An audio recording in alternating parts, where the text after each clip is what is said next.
마치도록 하겠습니다. 네, 안녕하세요. 저는 이제 갓 고등학교를 졸업한 이제 완전 Z세대인 갓 졸업하시죠? 네. 이제 갓 졸업해서 완전히 Z세대 중심지에 있는 조준서라고 합니다. 아직 이제 투표권도 이제 겨우 처음으로 생겼고 이제 아예 처음 하는 거라 많은 것이 거의 다 처음이에요. 이제 시작이기도 하고 대학교, 교육, 그리고 일자리 시작해서 또 많게는 나가서 부동산이라든지 요즘에 화제가 되는 것들을 많이 질문을 하고 싶었어요. 대학은 갈 생각을 안 하고? 아니요, 대학 이제 가요. 대학은 가고 지금 네. 취업을 준비하는 게 아니라 대학을 준비하는 네. 예. 안녕하세요. 저는 최다은이고요. 27살이고, 저는 대학교를 졸업을 하고 꽤 오랜 기간 동안 수험 생활을 했었어요. 그래서 무슨 대학? 수험 생활이요. 저는 고시 준비를 했었거든요. 그래서 네, 최근까지 고시 공부를 했어서 저한테는 취업이라든지 아니면 되게 공부를 하면서도 항상 매년 이제 폐지를 한다, 만다 이런 얘기가 항상 들렸기 때문에 불안해하면서 잠깐만. 네.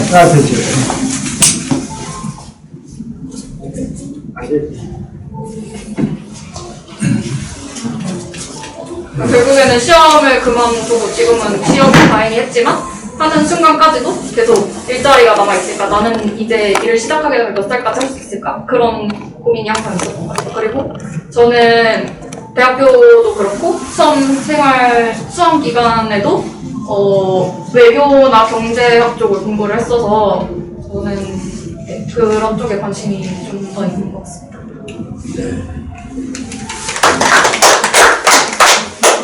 안녕하세요. 저는 황희연이라고 합니다. 저는 한송 씨랑 동갑인 89년생이고 지금 현재 저는 외국계의 기업에서 7년차로 일을 하고 있고 저는 이제 세일즈 관련된 일을 하고 있습니다. 네, 세일즈 팀에서 일을 하고 있습니다. 세일즈 팀에서 일을 하고 있습니다. 영어팀에서 일을 하고 있습니다. 저 같은 경우에는 사실 좀 대표님이랑 이 대한민국에서 사람들이 살기에 어떻게 하면 좀 더 행복할까? 이거 관련해서 그냥 편하게 말씀을 한번 나누고 싶었어요. 네, 그래서 이 자리에 이렇게 오게 됐고 오늘 이렇게 시간 내서 와주셔서 감사합니다. 좋은 이야기 많이 나눴으면 좋겠어요.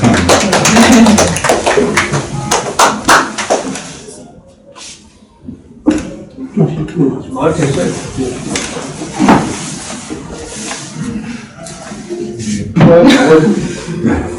소재 여러분들이 상당히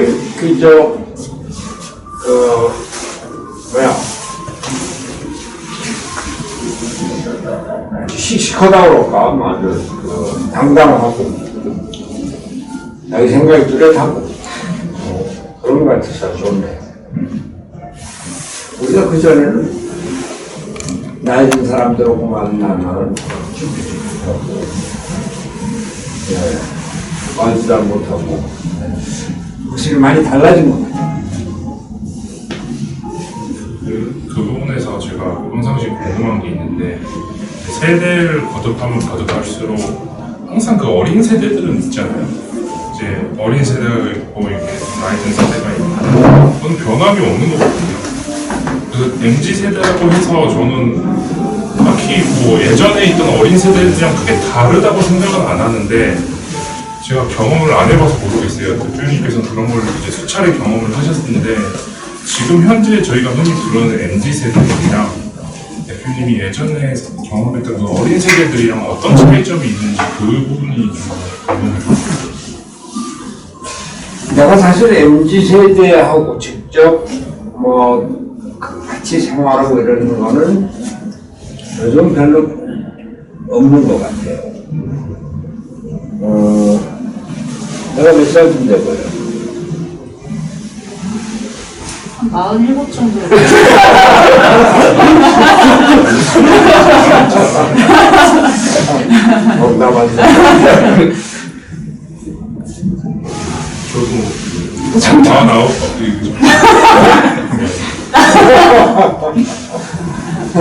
47이 아니라 내가 47년생이에요.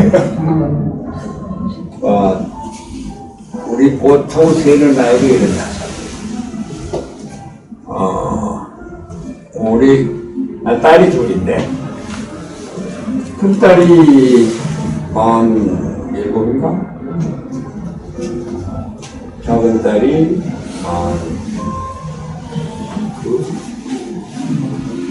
딸 만나서 작은 딸 만나서 네.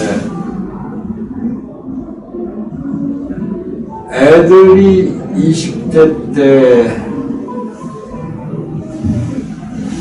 그때 나 한참 정치를 했거든. 그래서 애들을 내가 나는 우리 딸들을 아주 사랑하고 잘 돌봐준다고 생각을 했는데 그 딸들이 느끼기에는 아빠는 그냥 남이었을 것 같은.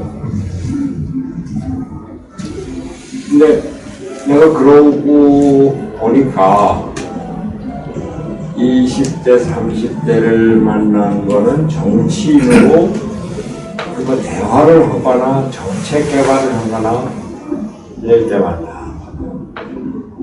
아니면 그 비서진들, 당원들. 그러니까 상당히 좀 공식적인 관계가 돼서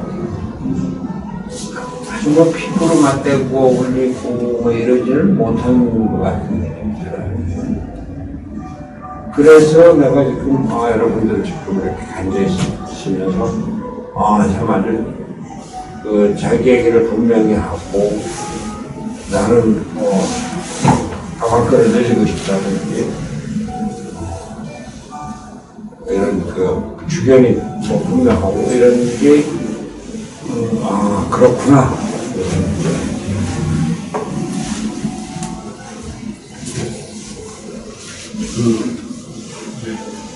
각자 이제 다 생각해오신 질문들이 있으신 것 같은데 저는 이제 가벼운 질문도 하고 싶어요. 그게 사람의 하루가 다 똑같이 주어지는데 대표님의 하루는 오늘 특히 오늘 어떤 일을 하셨는지 여기 오기 전에 어떤 일을 하셨는지 되게 궁금하거든요.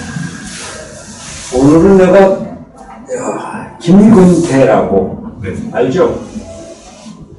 내 친구거든. 김근태 선생님. 고등학교 동창이고 그 친구는 상대, 서울 상대를 앞으로 물리대를 나왔지만 대학교 때 학생운동을 같이 하고 그뒤에 민주화운동을 같이 하고 조영래 변호사라고 이름 들어봤죠? 뭐요? 인권운동 변호사. 법대에는 조영래가 있었고 상계에는 김근태가 있었고 물리대에는 손학규가 각기 학생운동의 대표였어요. 근데 셋 다 우리 경기고등학교 동기였어. 그리고 또 비교적 인정을 받는 사람들이요. 그때 운동권 삼총사다 이렇게 얘기했어요. 김근태가 죽은 지 10년이 됐는데 오늘 김근태 산소에 가서 참배를 하고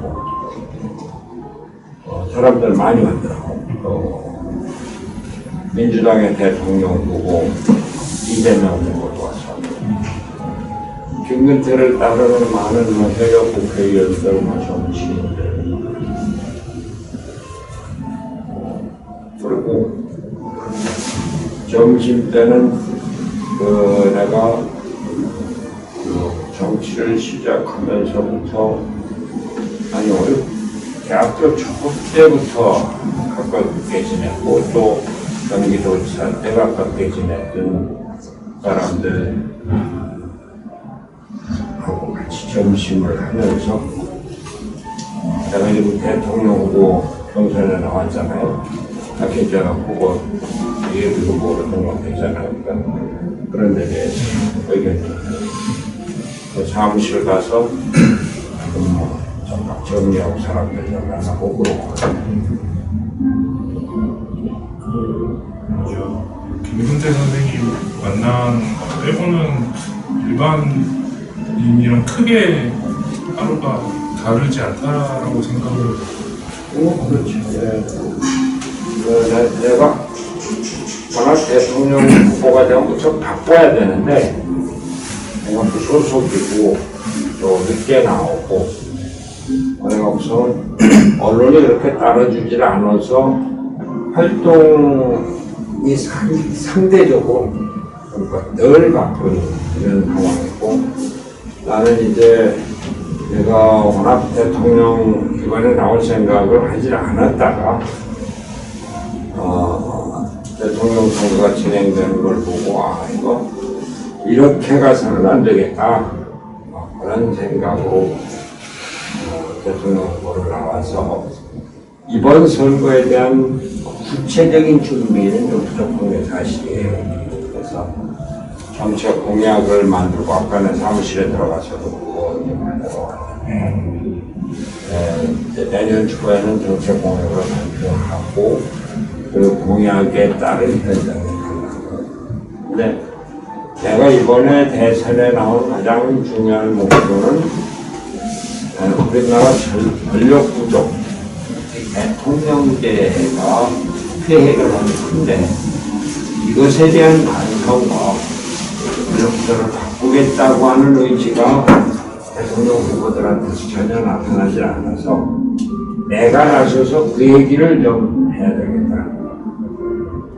그래서 여태까지는 방송, 라디오, 유튜브 인터뷰를 해서 거의 그것만 주로 얘기를 했는데 앞으로는 우리나라 국정 전반에 대해서 정말 경제 발전, 과학 기술 광고를 어떻게 만들겠다.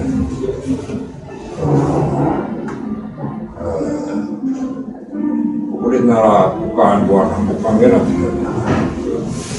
국방 문제와 우리 청년들의 징집 문제에 대해서 어떻게 대응하는지 그런 내가 이제 소속 후보니까 모든 것을 자세하게 하기보다는 10여 개 집중적인 공약을 내놓고 그것을 따라서 그 관련되는 분야의 정책을 얘기하겠다 그런 생각입니다. 말씀해주신 제도에 대해서 질문 드릴 게 있는데, 아무래도 그 박사과정 밟으시면서 느끼셨겠지만 정치나 경제 같은 경우에 이론이랑 현실이랑 되게 괴리가 있잖아요. 근데 저는 이제 후보님 페이스북 포스트나 아니면 인터뷰 같은 거 보면서 느꼈던 게 이제 대통령제에서 의원내각제로의 변화를 추구하고 싶어 한다는 느낌을 받았는데 어쨌든 그리고 그 아이디어는 독일 방문하셨을 때 좀 그런 필요성을, 제도적인 변화의 필요성을 느끼셨다고 하셨는데, 제 생각에는 독일 같은 경우에는 어쨌든 좀 내재화된 합의가 있었다고 생각을 하거든요. 왜 권력 경제가 필요하고 이런 거에 대한 그런 필요성이 일단 있었기 때문에 이런 제도 의원내각제를 시행을 했을 때 그렇게 나름의 이상적인 그리고 안정적인 내각제의 운영이 가능했다고 생각을 하는데, 한국 같은 경우에는 이게 개헌 실현 가능성이 어느 정도 있는 것 같은지, 아니면 그런 현실과 이론과의 괴리를 극복하기 위해서는 좀 어떤 노력이 필요할지 궁금해서 질문드리고 싶습니다. 아주 어려운 문제예요. 네. 아주 어려운 문제예요. 전 세계적으로 선진국 중에서 대통령제를 한 나라는 미국하고 한국 정도밖에. 물론 중견 국가들은 좀 있긴 하지만, 그리고 우리가 지금 막 선진국 문턱에 올라서 있지, 우리 오랫동안 후진국 내지는 개발도상국이라고 하는 이러고 있어요. 근데 우리나라도 원래 재헌헌법을 만들 때 내각제를 하려고 하다가 이승만 대통령이 그러면 안 하겠다. 그래갖고서 대통령으로 들어갔다. 또 미국도 대통령 중심제라고 하지만 연방제가 기본 틀인 데다가 의회 위에다가 대통령을 하나 얹어놓은 거여서 처음에는 대통령이 비서가 비서실장 한 사람밖에 없었대요. 뭐 요새 이제 안보보좌관이 생기고 했지만 미국은 대통령의 인사권, 장관이나 외국 대사나 군 고위 간부 인사는 반드시 의회 청문회를 거쳐야 됩니다. 거기서 승인을 받아야. 그리고 예산을 대통령이 정부가 하지 못하고 국회가 담당을 하고 감사권도 국회가. 우리 오늘 많이 다르죠. 근데 우리는 모든 것을 인사권, 예산권, 예산권, 감사권을 다 갖고 있고 그러니까 그 처음에는 대통령 비서실이 작았는데 지금은 사정수석,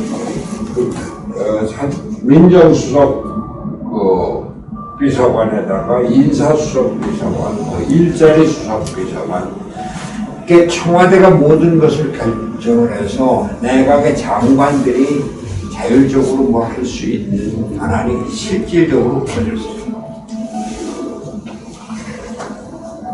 그 심지어는 공공기관, 공사들 거기에 사장뿐만이 아니라 감사, 사회이사까지 청와대에서 전부 다 인사를 하고 그러니까 국회가 제대로 자기 역할을 하지 못하고 내각도 제대로 역할을 하지 못하고 심지어는 사법부에 대해서도 결정이 좀 이상하게 나면 그 사법부가 청와대 하수부가 한다 이런 얘기들이 나오고 이걸 바꿔야 된다고 하는데 그럼 이제 우리는 오랫동안 대통령 중심제였기 때문에 대통령 이외에 다른 것을 생각하지 못해요. 물론 1987년에 6월 항쟁 민주화운동으로 우리가 민주화가 됐는데 그때 대통령과 관련해서 바뀐 것은 그전에는 통일주체 국민회의다 뭐 이런 데서 간접선거를 했었는데 국민들이 직접 투표로 선거하는 거 이거 하나만 바뀌었지 대통령의 권한을 주잖아요. 근데 오랫동안 대통령 이외에 다른 것을 국민들이 생각을 해보지 못했고 그리고 심지어는 어떤 후보가 여기다 왕자로 써붙이고 다니듯이 대통령으로는 임금을 세워 조선 왕조 500년의 전통이 그냥 있어서 그래서 아주 힘듭니다. 근데 그 유럽의 경우에는 불란서가 이원집자 부대를 한다고 하지만 거의 모든 나라가 의회 중심주의로 하고 있거든요. 나도 워낙은 대통령제 이외에 다른 걸 생각해 본 일이 없는데 아까 최다원 씨가 말을 한 대로 한 10여 년 전에 독일에 가서 보니까 이렇게 하면은 의회 중심주의가 정치적인 안정을 기할 수 있고 정치적인 안정 위해서 경제 발전도 하고 과학기술 경쟁력도 높이고 복지국가도 이루고 동서독 통일도 이루고 EU를 통합해서 이외에 경제 강국이 이게 가능하구나.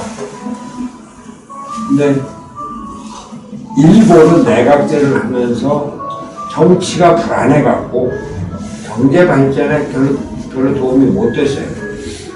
근데 독일은 내각제를 하면서도 70년 역사에서 총리가 8명밖에 바뀌지 않았어요.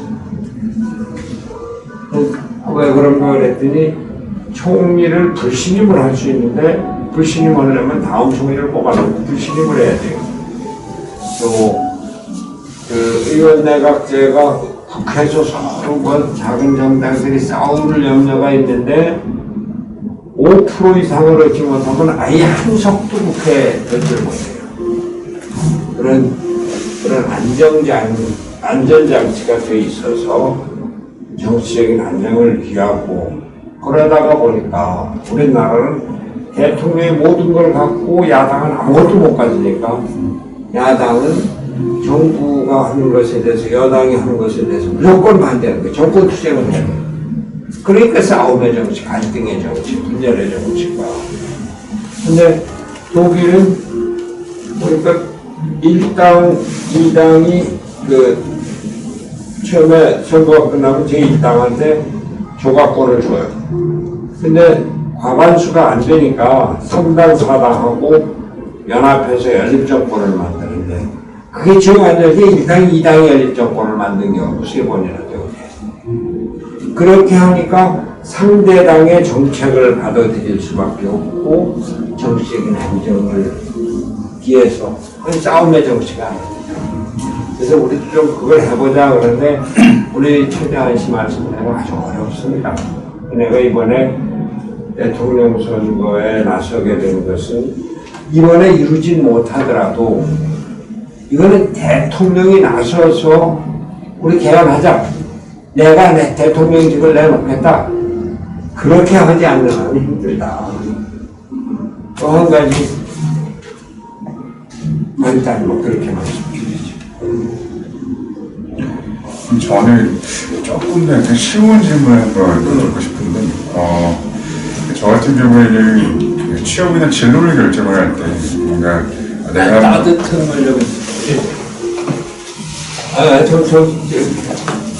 학교를 졸업하고 내가 한번 정치를 해봐야 되겠다 이런 목표를 갖고 있는 친구들이 굉장히 많이 없었습니다. 사실 이 정치라고 하는 것이 굉장히 저한테는 좀 약간 가깝지만 멀게 느껴지는 분야이거든요.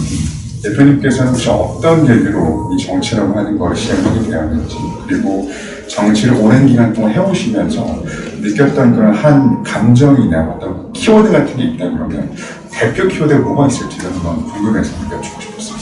어려운 질문인 것 같아요. 근데 여러분들이 믿지 않겠지만 내가 서울대학교 정치학과를 나왔는데 정치학과를 다니면서도 또 졸업하고 민주화운동을 하면서도 과목도 하고 공부도 많이 하고 그러면서도 내가 정치를 하겠다, 국회의원이 되는 생각을 한 번도 안 해봤어요. 느끼지 않죠. 내가 정치학과를 간다고 그랬을 때 우리 큰형이 무척 반대를 했어요. 그냥 어려서 3살 때 아버지가 돌아가셔서 큰형이 우리 집의 가장이었는데 뭐 공대를 가는 거야. 공대가 이제 취업이 안정되니까 전 못 갑니다. 상대를 가라. 상과대 경제학과나 그런 관심이 없습니다. 법대를 가라. 그러니까 정치를 하고 싶은 모양인데 법대 가서 판검사하고 변호사하고 안정되면 그런 정치에서 그런 정치할 생각이 없습니다. 근데 내가 그때부터 우리나라 정치 이념이 바로 세워져야 된다 이런 생각을 고등학생 때부터 하고 정치학과에 갔었어요. 그리고 1학년 때부터 데모하고 학생운동에서 민주화운동으로 청계천 한자촌에 가서 살면서 국민운동을 했었는데 그 민주화운동을 하면서 외국 사람들을 많이 접하게 됐어요. 그냥 기독교 단체에 있었거든요. 기독교 협회라고 HC인데. 그때 우리가 외국의 선교 자금 지원을 많이 받고 또 카터 미국 대통령 때인데 미국으로부터 인권 정책으로 민주화운동 세력 지원을 받고 그러면서 국제사회 속에서 우리가 함께 행동하는 것이 중요하다 이런 생각을 하고 박정희 대통령이 죽고 이제 유신이 끝났을 때 바깥 세상 구경 좀 해야 되겠다. 그래갖고 이제 영국을 갔고 그래서 또 좀 전이란 얘기지만 교회 기반의 유학 프로그램이 있어갖고 그걸 갖고 왔는데 그래서 내가 처음에 영국에 갔을 때는 신학부에 들어가 있었어. 그랬다가 이제 다시 옥스퍼드로 옮기면서 시험을 했어요. 그래서 그것이 내 삶이라고 할까, 내 철학을 많이 바꿔놨죠. 어렸을 때는 노동운동, 여성노동자들에 대한 정부 독재 권력의 탄압, 그것에만 이제 분노하고 이 노동자들의 공화국을 세워야 되겠다, 백민들의 공화국을 세워야 되겠다 이런 생각만 했는데 세계에 나가서 보니까 우리나라가 개발도상국으로 빨리 성장하고 있다는 걸 세계 사람들이 다 압니다. 우리 민주화운동 사람들은 그걸 부정합니다. 나는 박정희가 죽지 않았으면 내가 아마 죽거나 최소한도 사형 선고를 받았을 그런 상황이었어요. 박정희가 김재규한테 이제 피격당하면 그 시각에 나는 김해보안대에 갇혀 있었습니다. 나는 뭐 그 얘기 너무 길어지니까. 그런데 유학 갔다 와서 서강대학 교수로 있는데 어떻게 YS 정권에서 내가 시흥군 동면 출신인데 서명인이 이제 광명 씨가 되는데 보궐선거가 사람을 찾다가 보니까 민주화운동 옥스퍼드 박사 대학 교수 YS가 딱 좋아하는 사람 그래갖고서 나한테 출마를 하라고 그랬는데 그때 우리 주변에 하고 운동권에 있었던 사람들이 많이 정치권에 들어갔었어요. YS가 개혁을 외쳤는데 이 개혁은 중요하다. 개혁에 동참해서 개혁의 수준을 좀 높이자. 이런 생각으로 들어갔었어요. 근데 그게 이제 YS 3당 합당이라는 게 민정당, 민주당, 민주공화당 김종필 그 셋이 합당한 거였기 때문에 거기에 대한 비판들이 좀 있었는데 나는 YS의 민주화운동 그 개혁 세력으로 들어가서 그렇게 정치를 시작하게 됐죠.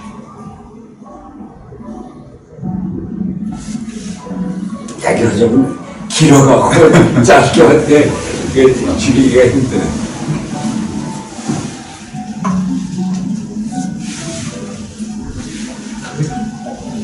그러면 대표님한테 질문만 하지 말고 본인들 삶을 얘기해. 아니야, 내가 뭐든 안 가. 저는 사실 대학교를 다니면서 지금의 MZ세대들이 갖고 있는 고민 중 하나 이거라고 저는 생각을 하는데 할 게 엄청 많다거나 대신에 뭘 해야 될지 모르는 인생의 모습을 보고 있습니다. 그만큼 굉장히 많은 것들이 변하고 있다고 생각을 하지만 동시에 변하지 않는 것도 있다고 생각을 합니다. 학부 시절에 저는 원래는 스타트업을 예, 그렇습니다. 창업 쪽으로 관심을 많이 갖고 학생으로서 창업을 했어. 준비하고 있었습니다. 그래서 이제 공모전이나 이런 대외 활동을 하면서 이제 하나씩 성과를 얻게 되다 보니까 이거 한번 좀 제대로 해보자 이렇게 약간 몇몇 친구들과 함께 이제 약간 결의를 다지며 준비를 했었는데 제가 좀 열어놓지.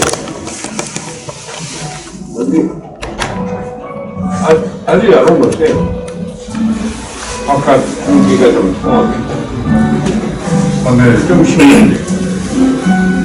제가 MZ 세대로서 뭔가 내가 하고 싶은 걸 딱 할 때 막히는 지점들이 있었던 것 같습니다. 예를 들어서 뭔가 내가 한번 이렇게 도전을 하고 싶은데 제도적이나 창업과 관련 프로세스는 여전히 변하지 않는 그런 모습을 보이는 게 있었던 거예요. 그러다 보니까 창업은 하고 싶은데 뭘 먼저 해야 될까? 어떻게 하면 내가 할 수 있을까? 이런 것들을 접하는 게 상당히 어렵더라고요. 그래서 추가적으로 대표님이 여쭤보고 싶었던 하나의 그 이야기를 어떤 식으로 하면은 조금 더 사회가 변하고 있는 세대들한테도 수용할 수 있는 그런 환경을 만들 수 있을까? 방향을 한번 좀 무슨 창업을 하려고 그랬어요? 저는 원래 플랫폼 쪽에 관심이 있어서 플랫폼과 관련된 사업을 기획을 하고 있었던 상황이었습니다. 그래서 전공은 뭐랬나요? 전공은 좀 법학이랑 행정학을 같이 배우고 융합인사학과를 행정학을 했는데 네, 그렇습니다. 플랫폼 기업을 했다. 네, 그렇습니다. 공부한 거는 별로 상관이 맞습니다. 그러니까 공부와는 별개로 제가 직접 하고 싶었던 분야를 계속 찾았던 것 같습니다. 대외 활동도 하고 동아리 활동도 하다 보니까. 그래서 내가 저걸 하고 싶은데 한번 같이 해보자. 이거 시작 1년 정도 준비를 했었는데 굉장히 어렵더라고요. 어떻게 하면 더 잘할 수 있을까를 고민도 많이 했었는데 뭔가 창업이라고 하는 것이 도전하기는 쉽지만 계속 꾸준히 이어나가는 것이 청년들에게 굉장히 어려운 하나의 문제라고 저는 생각하고 있어서 그래서 어떻게 하면 조금 더 사회가 이렇게 변하고 있는 그런 모습들을 잘 받아들일 수 있을까 그 점을 한번 얘기하고 싶었습니다. 내가 사실 젊어서는 우리한테는 창업이라는 개념도 없었어요. 취업밖에 없었어요. 취직. 맞습니다. 취업이라고도 아니고 취직. 그리고 내가 경기도지사를 할 때만 하더라도 중소기업, 대기업을 지원해서 그 기업이 잘 되게 하면 일자리가 많이 생긴다. 그런 거예요. 내가 경기도에서 4년 동안에 경기도에서 만들어진 새 일자리가 74만 개였어요. 그 당시 4년 동안 우리나라 전체에 만들어진 일자리가 100만 개. 4분의 3을 경기도에서 새 일자리로 만들었어요. 그건 그때는 정말로 열심히 일을 했고 파주 LG 디스플레이 단지 같은 거 50만 정도를 1년 동안에 MOU-계에서 완전 대량 생산하고 시공시까지 하는데 13,000년이 걸렸으니까 그리고 판교 테크노밸리는 공정거리 거기가 워낙 가장 좋은 주택단지였기 때문에 산업단지를 주고 나서부터 10에 잡아나오고 그걸 짓고 디자인 설계를 하고 또 기공식까지 분양도 나오고 기공식까지 하고 나오는데 그리고 안산에 시화공단이다 뭐 이런 데 가서 그리고 여기 필요한 거 도로를 내준다든지 청소 자가를 뭐 들여보낸다든지 그 단지에 어린이집을 만들어준다든지 이런 것들 정말 기업들은 같이 대기업 현대차, LG, SK, 삼성 이렇게 다 도와주고 그러고 중소기업 다 도와주고 그런 것이 기본은 청년들이 창업해서 일자리를 만들기보다는 기업을 통해서 청년들이 일자리를 갖는다 이런 개념이었어요. 그런데 그 뒤에 세계가 우리나라뿐만 아니라 세계가 확 이제 바뀌고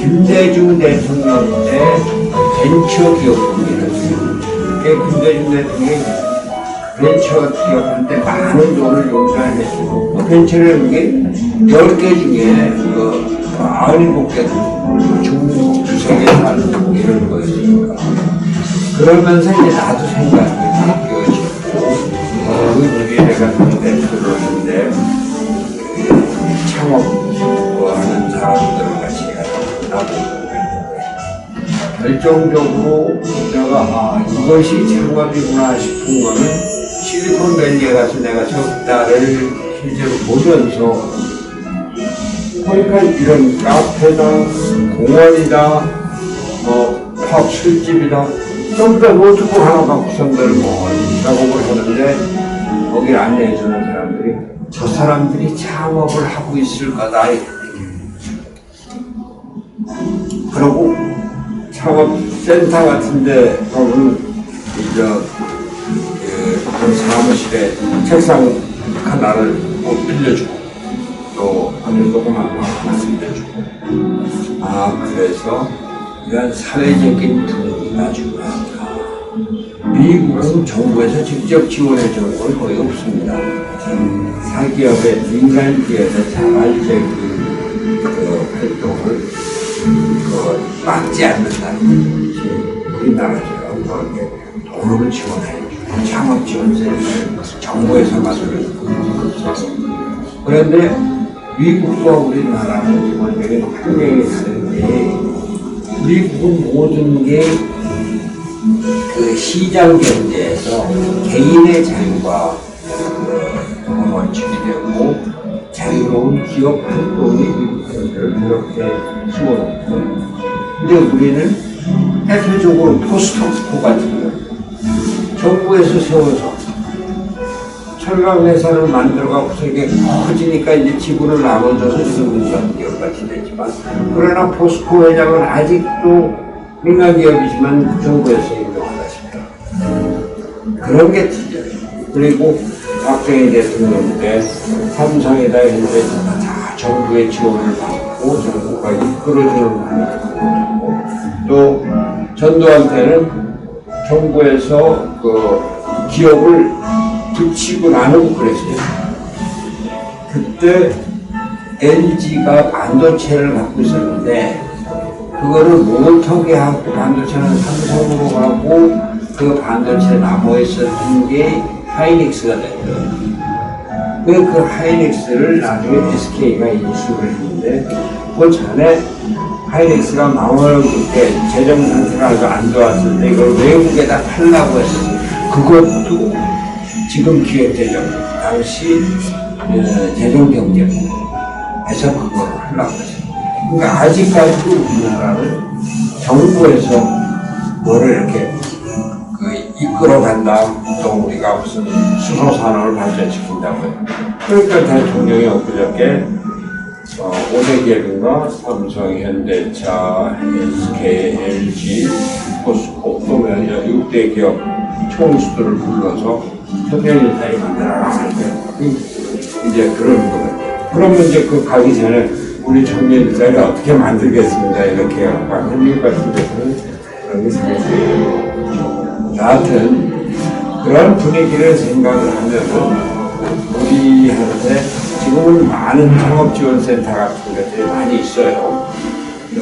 지방자치단체에 소속하고 중앙정부에서도 여기 판교 데ቨ로먼트에 소속하고 그런 환경, 자리를 만들어주고 자금 지원을 해주고 판로를 개척하는 데 도움 주고 이런 것들이 아직까지 우리한테 필요하다, 그런 생각이에요.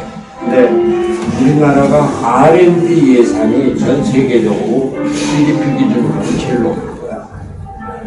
이걸 이제는 어느 정도 됐으니까 그 R&D가 좀 자유롭게 돌아갈 수 있도록 해야 되는데, 여기 그 기조부에서 이제 통계를 하면은 노동부, 고용노동부, 산업자원부, 또 보건복지부 뭐 이런 데 이제 다 찢겨져 있으면서 서로 이제 해나가려고 해서 그런 어려움이 있는데, 창업 지원을 전체적으로 총괄하고 조정하는 이런 정부 부처의 부처 개혁 같은 생각을 해요. 하여튼 예산은 내 경우는 R&D 또 창업 지원에 대해서는 더 쏟아져야 된다 이런 생각이에요. 우리가 갖고 있는 게 인적 자원밖에 없으니까. 그리고 조금 다른 얘기지만 내가 경기도 의사 때 영어마을을 만들었어요. 그리고 각 중고등학교, 초등학교에 영어 교사를, 원어민 교사를 지원을 해줬어요. 근데 벌써 15년, 2002년부터니까 20년이 다 된 오래된 얘기인데, 그때 나는 우리나라는 가진 게 사람밖에 없고 자연 자원도 부족하고 땅도 좋고 하니까 우리가 중국, 일본, 저쪽에 러시아, 저쪽에 미국 이 나라들을 우리가 여기서 그 에너지를 모으는 괜찮다는 나라가 있습니다. 그래서 영어, 중국어, 일본어를 우리 젊은이들이 자유롭게 할 수 있으면 모두 다 조금 다른 생각을 갖고서 영어만을 만들어요. 근데 이제는 젊은 사람들이 영어를 다 잘하죠. 일본에 있는 내 아는 사람의 아들이 일본에서 일을 하는데 일본어 확실히 됩니다. 왜? 영어 때문에. 한국 사람들은 영어를 잘하는데 일본 사람들은 영어를 얘기 못하고 국제적인 교류가 이루어집니다. 그래서 우리가 국내뿐만이 아니라 세계로 뻗어나가는 정책을 해야 된다. 스타트업도 여기서 지원을 하고 실리콘밸리, 스위스라든지 이스라엘이라든지 독일이라든지 이런데 이쪽들을 활발하게 하는 거예요. 그게 정부의 상황이다. 조금 다른 얘기지만 나는 지금 민주당과 국민의힘 양당들 모아서 있는데 이들이 국제적인 경험이 전혀 없는 문재인 대통령도 국제적인 경험이 없어요. 그래서 외국에 많이 다니기는 하는데 감각이 부족해요. 그래서 우리나라가 원전 기술이 세계적인 기술인데 그냥 단순히 완전 여기 후쿠시마 사태다 체르노빌 이게 위험하다 그래서 완전 폐쇄 결정을 해. 이런 거는 뭔가 경제 발전을 위해서 완전 기술 발전을 위해서 안 되는 거예요. 근데 왜 그런 결정을 하면 세계가 돌아가는 걸 모르겠어요. 그래서 글로벌 마인드를 갖고 글로벌 퍼스펙티브를 갖고 정치를 봐야 된다 이런 생각이에요. 사실 지금 후보 교체 목소리가 가장 높은 그 세대 후보 지금 현재 양당 후보 교체를 원하는 목소리를 가장 높은 집단이 MZ 세대들이에요. 그래? 최근 왜? 여러 가지가 이유가 있는데 제 생각에는 일단은 온라인에 있어서 가장 전파력이 강한 세대가 MZ 세대이기 때문에 거기에 대한 목소리를 자유자재로 더 폭넓게 할 수 있는 세대여서 좀 가능했던 것 같거든요. 근데 사실 제가 생각하는 거는 저 후보들이 MZ 세대를 좀 정치적인 도구로 사용하고 있는 것 같기도 해요. 실질적인 정책은 없으면서 항상 뭐 MZ 세대라고 하는데 진보 피 아니요, 지금 현재 후보들. 네. 그래서 지금 대표님이 MZ 세대 지금 공약을 지금 준비하고 계신다고 했잖아요. 네. 물론 MZ 세대들을 타깃으로 하는 공약도 있을 거라고 생각을 해요. 네. 역으로 대표님이 저희한테 어떤 좀 MZ 세대들에 있어서 어떤 것들이 궁금한지 알려주셨으면 저희가 좀 한 명씩 조금 다른 얘기인데 네. MZ 세대들이 직장 취업 문제 때문에 대학 생활부터가 자유롭지가 못하고 대학을 고르는데도 그런 한계가 있고 그리고 그러다가 보니까 앞으로 내가 한번 돌아왔자 내 직장 생활에서 얻는 그 모은 저축으로 집도 사지 못한다. 당장 쓰자 아니면 당장 뭐 하자 이런 하는 얘기를 듣고 있어요. 근데 참 우리나라 주택 문제 이게 정말로 힘든 어려운 이야기고 또 하나는 그 저출산 문제 지금 0.84에서 뭐 내후년이면 0.6대로 떨어진다고 하는데 물론 이것은 경제적인 이유 때문만은 아니고 문화적인, 정신적인 또 여성들이 취업 기회를 갖고 사회적인 활동을 하게 되면서 애한테만 묶여있고 또 가정에 묶여있고 이런 것을 벗어나기 위해서 애를 하나만 낳는다든지 아니면 안 낳는다든지 또 결혼 문제도 굳이 결혼해서 왜 내가 가정에 묶이느냐 뭐 이런 얘기들이 있고 그런데 하여튼 그럼에도 불구하고 국가에서 주택이나 출산, 양육, 교육 이런 데 대해서 기본적인 요건을 마련해 줘야 되겠다 이런 생각이에요. 그래서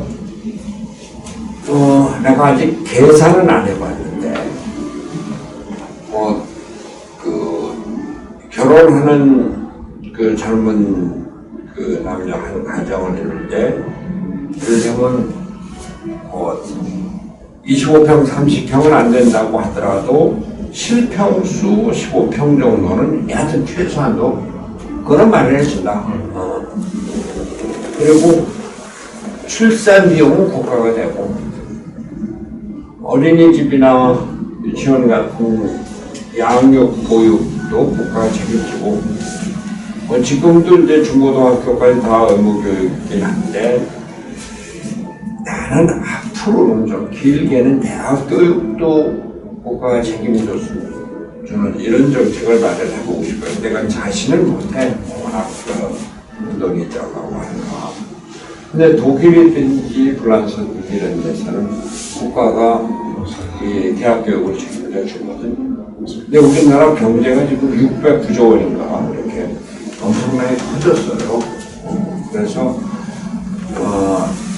청년 결혼 가정에게 그 주택, 그래서 주택도 우리가 결혼할 때는 개인 집이라는 걸 상상 못했어요. 화장실, 목욕실 이런 걸 상상을 못했어. 그냥 우리 집 그 문간방에서 그냥 살았어요.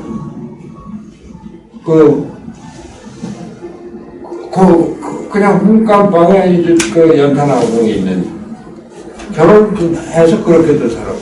근데 지금은 기준이 달라졌죠. 최소한도 아파트나 안 돼도 연립주택이고 안 돼도 자기 생활 공간과 목욕시설과 화장실 또 주방시설을 갖춰야 되는 거예요. 하여튼 그것도 어느 정도 깨끗한 집에서 환경도 좋고 이런 거를 그걸 이제는 국가가 마련해 줘야 된다. 그런 생각이에요. 그러니까 MZ세대한테 그 미래에 대한 그 지금 최소한의 희망은 갖도록 해줘야 된다. 왜냐면 이제 그 생각이고, 네, 그런 것들이 앞으로 그 다른 한편으로는 그 무엇보다도 내가 하고 싶은 일을 마음먹고 할 수 있다라고 직장이 됐건 창업이 됐건 그 두 가지가 내가 MZ세대를 해서 국가가 해야 될 일로 또 내가 지금 개발하고 있는 생각이에요. 저희한테 역으로 궁금하신 점은 있으실까요? MZ세대 관련해서. 근데 내가 조금 아까 얘기를 했지만 MZ세대 스스로 미래에 대한 기대를 어떻게 하느냐. 근데 많은 사람들이 내가 조금 아까 얘기했잖아. 내가 앞만 보러 왔자 내 저축으로 집을 살 수 없으니까 뭐 지금 당장 쓰고 여행하고 그러자. 또 그런 데 대한 생각이 어떤 거냐 하는 것이고 결혼과 자녀에 대한 생각. 요즘 보면은 우리 취업하는 사람들 30 중반 넘고 40된 여성들이 결혼을 안 하는 아빠들이 많거든. 그리고 요즘은 옛날과 달라서 여성들도 직장을 가지면은 결혼 안 해도 독립해서 사는 게 일반적입니다. 근데 우리 때는 나이가 20대 넘어가서 30대 되면은 완전히 노총각 노처녀가 됐어요. 26만 돼도 여자들 노처녀라고 했어요. 25 넘어갔어요. 네, 결혼에 대한, 가정에 대한 생각들은 어떤지. 사실 제가 궁금한 내용 제가 좀 질문드리고 싶은 게 있었는데 사실 한국에서는 이게 어떻게 받아들이실지는 모르겠어요. 제가 근데 어떻게 보면 좀 너무 대놓고 제가 말을 하는 걸 수도 있겠지만 한국에서는 지금 현재 이제 남자와 여자의 결혼만을 이제 공식적인 결혼이라고 말을 하고 있습니다. 맞죠? 근데 이제 대표님 아시겠지만 프랑스도 그렇고 일본도 이제 내년에 합법화 한다고 하고 이제 파트너십으로 인정하는 경우도 있어요. 그게 이성이든 동성이든. 네. 그리고 실제로 동성 결혼이 합법화된 나라도 꽤 많아요. 이 부분에 대해서 대표님께서 어떻게 생각하시는지, 한국이 동성 파트너십 또는 이제 동성 결혼이 합법화가 될 수 있을지, 만약에 그렇게 된다면 저는 굉장히 많이 변할 것 같거든요. 굉장히 많은 변화가 있을 것 같습니다. 이 나라 안에서 많은 변화가 있을 것 같습니다. 변화가 실제로 있을 것 같아요. 뭐 굉장히 많은 사실 동성 커플들이 존재하고 있고. 그게 벌써 세계적인 추세인 것을 부인을 하지 못하죠. 우리나라에 들어와 있는 대사가 남자 대사인데 부인이 여자, 이런 그 기사를 못 봤어요? 우리나라에 들어와 있는 외국의 대사가 그 동성애 부부예요. 뭐 그런 정도까지 발전이 있습니다. 근데 나는 개인적으로는 그 동성 간의 결혼이라는 게 아직도 어색해요. 개인적으로는. 근데 그것이 세계적인 추세가 되는데 그걸 우리가 법으로 바꿀 수 있는가? 아니면 거꾸로 법으로 그걸 결국은 용인해야 될 때가 오지 않겠는가? 이런 생각이에요. 법이라는 게, 법과 제도라는 게 문화에 따라서 바뀌어지는 거니까. 근데 뭐 동성 간의 연애다 뭐 이런 것들이 뭐 한때는 그렇게 쉬쉬하면서 이렇게 되는데 이런 문제화되고 또 그 지금 공개적인 다수가 또 모여서 그런 시위 겸 그런 행사를 하고 그게 더 커지면 결국 그러한 현실을 인정하는 법 제도적인 준비가 따르게 되지 않을까 이런 생각이에요. 근데 나 자신은 내가 지금 정치인으로 그걸 이 제도하자, 바로 합법화하자 그런 의미는 없어요. 거기 좀 첨언을 하자면 저도 희연님 말씀에 동의를 하는데 저는 동성애 결혼을 뭐 굳이 합법화시키지 않더라도 결혼에 대한 결혼이 제도로서 갖는 의의에 대해서 좀 제고를 할 필요가 있다고 생각을 해요. 저는 어렸을 때부터 결혼이 그냥 하나의 그러니까 사회를 굴러가게 하기 위한 용이한 제도 중에 하나일 뿐이었거든요. 근데 어쨌든 뭔가 나중에는 제가 희망하는 미래의 이제 사회는 그러니까 결혼이라는 거를 특정 그런 의미를 부여하는 게 아니라 그냥 동거인 체제까지 그러니까 굳이 결혼까지 가지 않더라도 그냥 동거인 체제 막 시블 유니언, 시민연합처럼 그냥 같이 살 수 있는 그런 제도가 마련이 되면 좋겠다라는 생각을 하고 있습니다. 그래서 왜냐면 가장 저는 혼자 살고 싶은데 가장 걱정되는 부분이 이제 노후 대비를 어떻게 할 것인가. 네, 노후 대비. 네, 그러니까 저는 지금이야 혼자 뭐 놀러 다니고 이럴 수 있겠지만은 나중에 나이가 들었을 때 병원에 혼자 뭐 응급실에 가야 될 때 그럼 내 보호자는 누가 될 것인가 그거에 대한 고민을 벌써부터 하고 있는 시점에서 이게 결혼이라는 게 내 반려자가 아니라 그러니까 반려자라는 게 꼭 내 남편일 필요가 없이 뭔가 동거인 체제까지 허용이 된다면 좀 더 네, 좋을 것 같다는 이상적이지만 그래도 좋을 것 같다는 생각을 항상 하고는 있습니다. 근데 바로 이제 노후 문제까지 얘기를 했으니까 그런데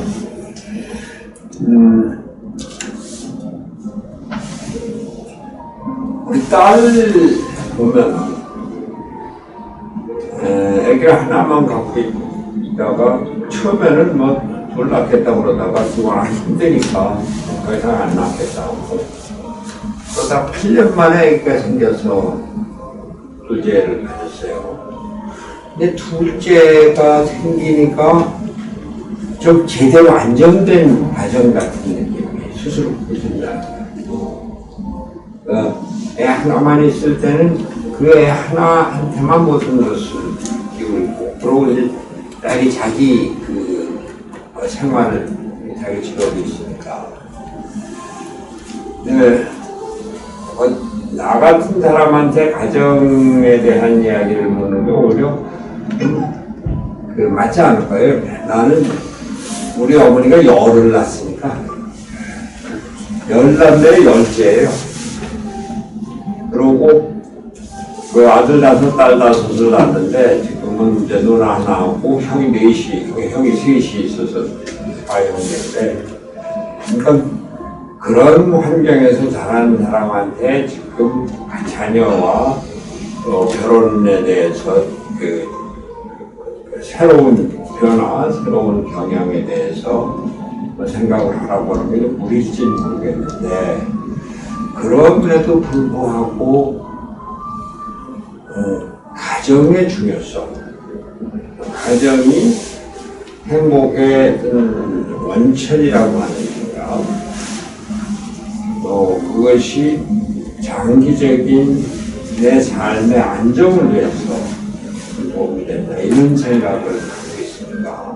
근데 그러나 여성들이 자기 활동 범위가 넓어지고 또 교제도 이제 자유롭게 남녀 간의 교제가 아니라 동성 간의 교제도 생각을 하게 되고, 또 뭐 그런 것들이 문화로 이루어지고 이런 마당에서 자기 생각이 바뀌는 거를 뭐 어쩔 수가 없는 것이고, 결국은 그러한 환경이 커지면은 사회에서 그걸 받아들이는 제도적인 변화, 법적인 변화가 있어야 되지 않겠나, 그런 생각이 들죠.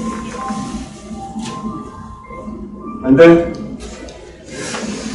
여하튼 우리나라 출산율이 이렇게 급격하게 떨어지고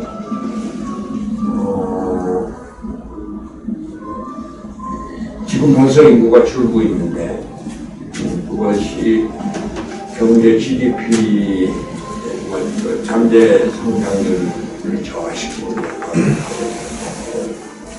그러면 노인들은 많아지는데 생산 가능성이 줄어들어서 앞으로 한 사람이 한 사람을 벌어먹게, 지금은 4사람이 한 사람을, 노인 하나를 먹이는데, 그렇게 되면은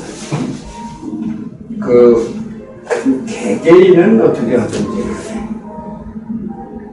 정부의 책임자는 우리 국가의 미래를 생각해서 그걸 어떻게 인구를 유지하고 경제 활성화를 유지할 것인가를 생각한 건 당연한 책임이라고 봐요.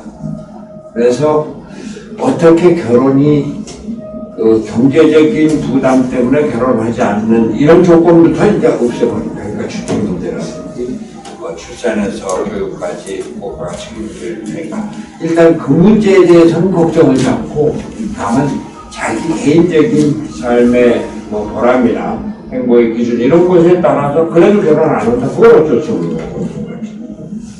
근데 그것도 가정을 통해서 행복을 얻고, 또 가정이 사회생활의 제약 조건이 되는 것이 아니라 사회생활을 하는데 또 사회생활과 가정이 시너지 효과를 얻을 수 있는 이런 걸 자꾸 찾아야 되겠죠.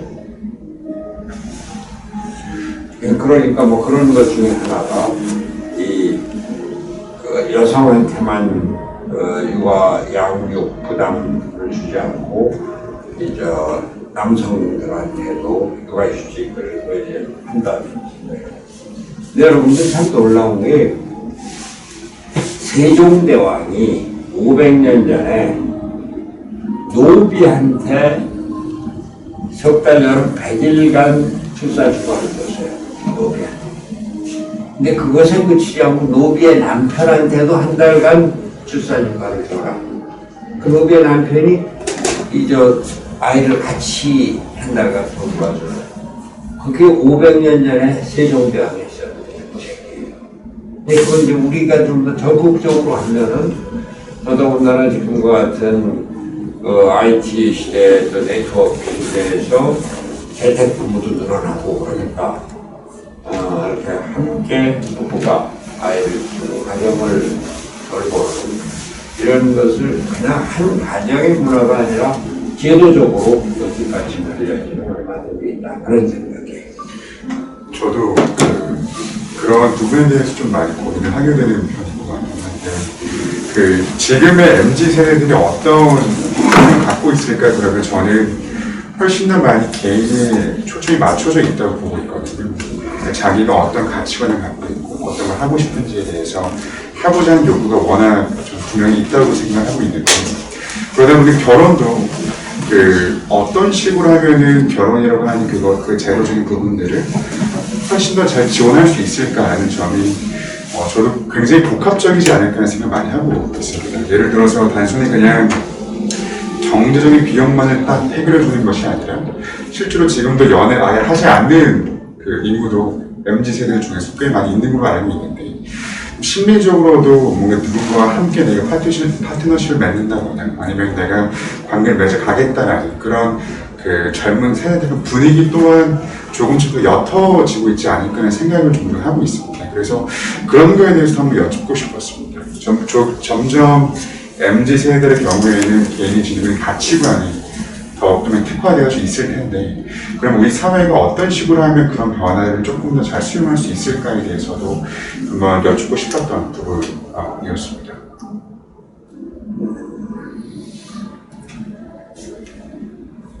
잠깐만, 지금 MZ 세대가 연애 자체를 아예 관심 밖으로 돌리는 게 많다는 얘기가. 연애가 필수가 아니다라는 그런 인식은 갖고 있을 것 같아요. 그 부분이 결혼까지 이어진다고 생각합니다. 요새 대학 연애는 하지만 미팅은 없나? 있어. 있습니다. 근데 코로나라 네. 가끔 네, 온라인으로 하는 거지. 원래 아니면 2대2 4명만 딱 모여서. 맞아요. 요새는 좀 바뀌었습니다. 과별 미팅 같은 건 없고, 과별은 코로나 때문에 우리 때는 와서 과별 미팅이 있었어요. 물론 그 미팅이 곧바로 연애로 이어지는 건 아니고 그러지만 그렇게 만나서 같이 사귀고 그렇게 해서 뭐 결혼까지 가기도 하고 뭐 그렇게 했는데, 대학교 1학년 때는 그래도 미팅을 한 서너 번은 그렇게 하지. 과별로. 네. 지금 그 질문의 정확한 취지가 뭔가 다시 한번 저는 MZ 세대는 훨씬 더 좀 개개인 지능의 가치관에 더 집중을 하고 있다고 생각을 해요. 그런데 이 제도라고 하는 거는 뭔가 개인보다는 조금 더 큰 단체의 느낌을 좀 많이 받는 편인데, 그래서 사회가 그렇다면 조금 더 그런 각각의 다른 개성들까지도 수용하기 위해서는 어떤 부분을 조금 더 집중해야 될지를 여쭙고 싶었습니다. 근데 그 사회가 또 정부가 거기에 대해서 뭘 어떻게 할 수 있을까? 그러다 보니까 저도 그런 고민을 많이 하게 되는 것 같습니다. 결혼은 해야 되는데 그 부분에 대해서 맞춤형 설명을 드릴 수 있는데요. 보충 설명을 좀 약간 첨언을 드릴 수 있는데, 사실 MZ 세대라고 특별한 건 아닌 것 같아요. 네, 특별한 건 아닌데 이제 인간이 태어나면은 공통점이 있어요. 행복을 추구를 하려고 해요. 이건 본능인 것 같아요.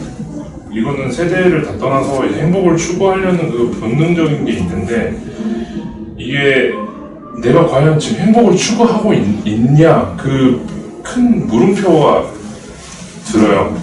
그게 가장 큰 이유가 뭐라 생각하면은 그 안정성이 많이 떨어지는 것 같거든요. 가면 갈수록. 특히 MZ 세대들이 주식에 투자를 하고 비트코인에 몰빵을 하고, 그 이유가 아니 죽어라고 내가 월급 한 푼 두 푼 모아가지고 모으는데 집 하나 살 수 없는 지금 세상인데 내가 굳이 열심히 일을 해가지고 일을 죽어라고 노동을 할 필요가 있냐, 그게 이제 다음 퀘션이에요. 다음 질문이에요. 저도 거기에 대해서 많이 동감을 하고, 그렇기 때문에 MZ세대들이 이렇게 변질이 돼가고 있다고 생각을 하고 있습니다. 하루 살아서 하루 왕처럼 살아가지고 내일 생각 없이 되게 일반화 시킬 수도 있긴 한데, 요즘 MZ세대들이 이렇게 많이 생각을 하고 있는 것 같아요. 내가 집 하나 한 채 못 사는데 굳이 내가 죽으라고 노동을 해가지고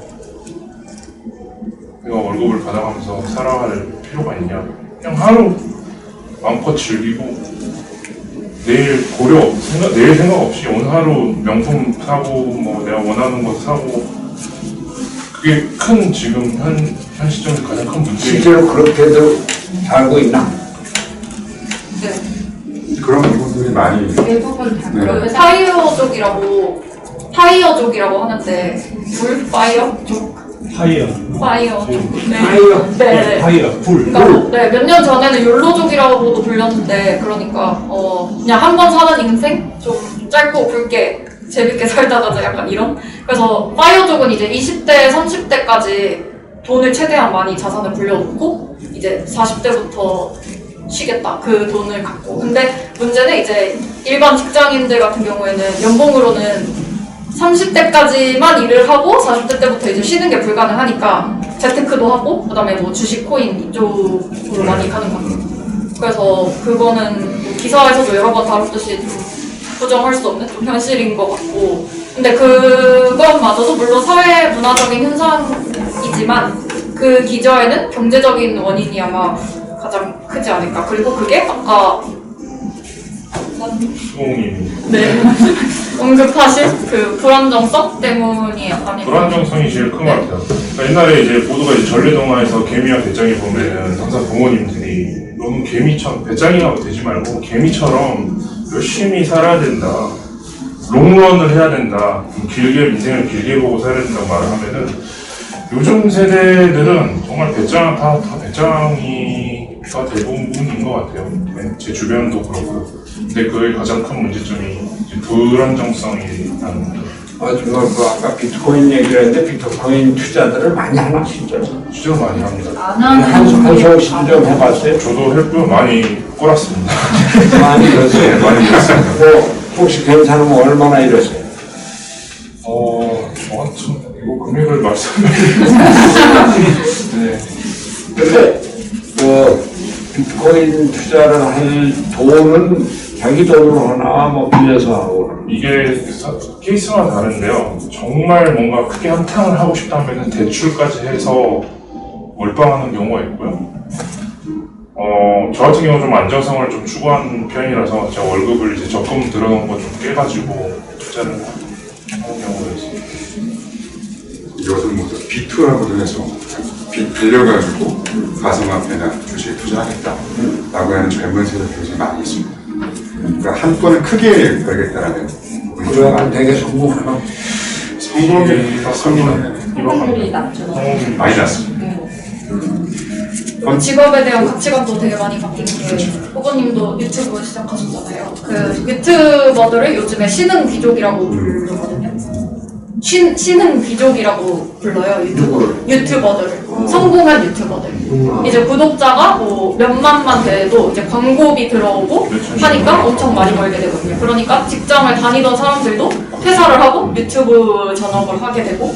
근데 유튜브가 어쨌든 플랫폼 특성상 되게 장기적으로 되게 안정적인 직업은 아니잖아요. 그래서 저는 이런 현상이 뭐 투자부터 주식부터 시작을 해서 좀 장기적인 성장률에 기여를 하는 부분은 아니라고 생각해서 되게 건강하지는 않은 문화 같은데, 또 그거를 해결하려면 어쨌든 정책적으로도 뭔가 바뀌는 게 있어야 될 것 같고. 그래서 직업 같은 경우도 저 어렸을 때만 해도 의사, 뭐 판사, 안정적인 전문직이 항상 뭔가 선망의 대상이었다면 요즘은 오히려 한방, 인생은 한방 이래서 한 번에 많이 벌고 약간 이런 문화가 있는 것 같습니다. 네. 의사나 뭐 판검사 이런 거를 선호하는 정도가 낮아졌나? 네. 최근에 그 여론조사에 따르면은 예전에 이제 희망 직군들 이제 조사를 하잖아요. 근데 옛날 같은 경우는 뭐 의사, 선생님 뭐 그런 직군이 많았으면 요즘은 그 인터넷 BJ라고 해서요. 그게 이제 탑5 안에 들어가더라고요. 인터넷 BJ. 유튜버 같은 거 BJ. 네. 실제로 저희 나이대 친구들이 그 원하는 직업군 이런 거를 써서 내는 거를 보면은 대부분 크리에이터 이런 것도 있고 미디어 콘텐츠를 제작하는 일도 많아서요. 그런 거에 대해서 저도 되게 안정적인 직업이라고 생각은 안 하고 있죠. 네, 확실히 친구들한테 사실 저희 나이대에서는 취업도 짧아야 5년 뒤고 결혼도 짧아야 10년 뒤잖아요. 근데 애들한테 우스갯소리로 물어보면 너 결혼할 거냐 하면은 10명 중에 8명은 안 하고 싶다. 아니면 결혼하더라도 아이는 싫다라는 이야기를 하고 있어요.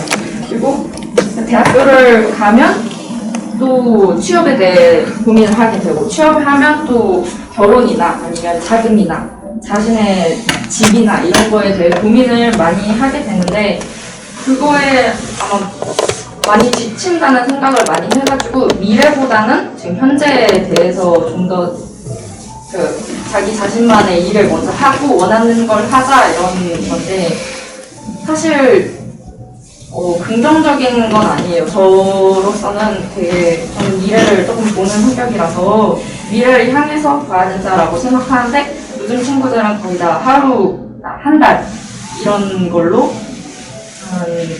자기 자신을 즐기고 아끼지 말고 하루하루를 행복하게 살아가자라는 생각을 하고 있어요. 그러면은 미래가 사실상 불분명한 거나 마찬가지잖아요. 그런 거에 대한 문제점을 사실 물어보고 근본적인 문제가 뭐라고 생각하시는지 듣고 싶어요. 그러면은 하루하루 살아간다고 했을 때 직업은 그럼 어떻게 해요? 직업이 이제 말하는 친구처럼 유튜버나 이런 걸로 아예 전향을 하는 친구들이 있고요. 아예 안정적인 직장에 대한 네. 태도도 걸어들고 네, 아무리 지금 요즘 좋은 학교를 다니고 해도 사실상 요즘으로서는 취업보단 창업을 더 미는 거잖아요. 창업이 미래다 뭐 이렇게 말을 하기도 하고 그만큼 취직이 어렵다는 건데 사실 더 넘어가면은 취직을 해도 인턴만 하고 끝나는 경우도 있고 양질의 일자리를 구하는 경우가 많이 힘들잖아요.